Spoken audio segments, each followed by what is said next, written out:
Hello, this is Gina Dita Donahue, owner and founder of Blue Willow Precision Medicine, and today I want to begin my video chronicle or journey on my discovery of the impact of mitochondrial health on the human lived experience.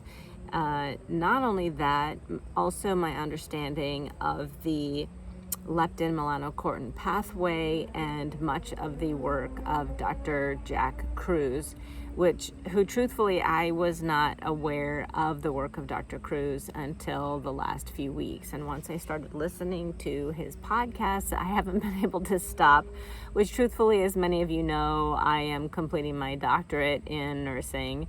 And so it's been a little challenging trying to get my homework done because Dr. Kruse is far more interesting than epidemiology and statistics. So what have I learned so far? The foundation of life and health includes the interplay of magnetism, water, and sunlight. And so as you can see, I'm sitting outside. Even though you don't see my eyeglasses on me right now, they're hanging around my neck. I've stopped wearing my contact lenses. And I have been intentionally being outside even while I do my work on my computer for as much of the day as I can. And I have been sleeping like a baby since I have been spending so much time outside.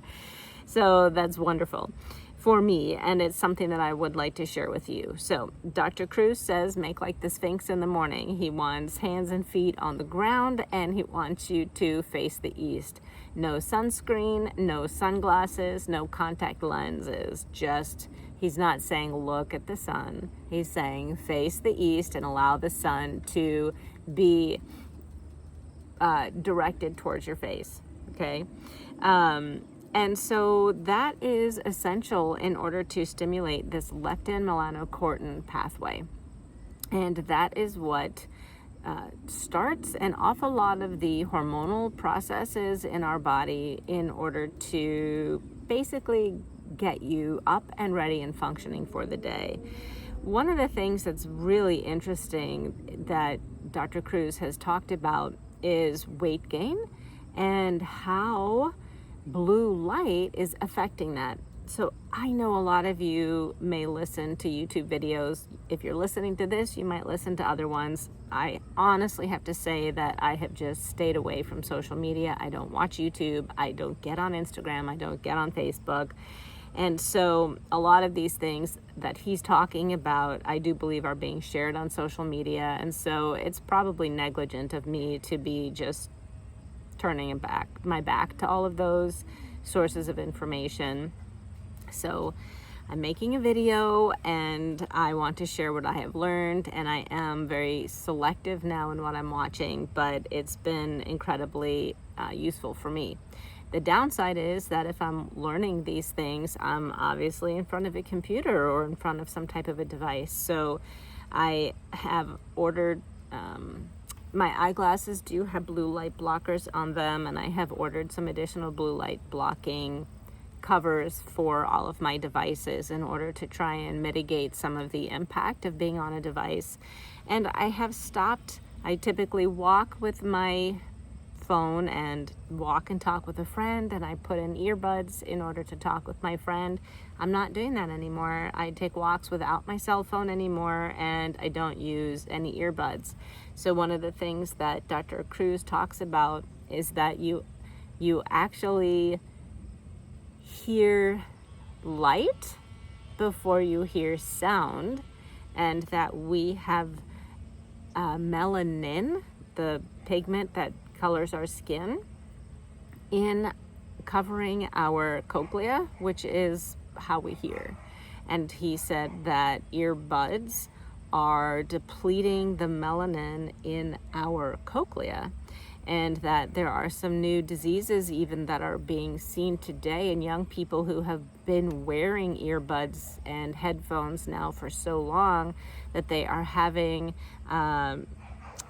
an alteration in how they're hearing sounds coming into their head. The noises that they're hearing, conversations, sounds are being distorted to into an altered reality state. I think it's I don't remember the name of the disease. I will look that up and put it in my description below. But he said it's a new disease since he graduated medical school. So that's very interesting. And so one of the other things that Dr. Kruse talks about is the fact that we really should not be wearing sunscreen, that it's actually ultraviolet light that we need in order to stimulate a gene called the POMC gene. And POMC stands for pro-opiomelanocortin peptide. And well, it creates 7 different peptides. So POMC is just pro-opiomelanocortin. But that is present in our eyes, on our skin, in our gut, and that substance breaks down into 7 different peptides, one of which is ACTH, which then stimulates cortisol, which then stimulates blood sugar production. And there's another peptide that POMC is broken down into, which is called the corticotropin-like intermediate peptide, or peptin, CLIP.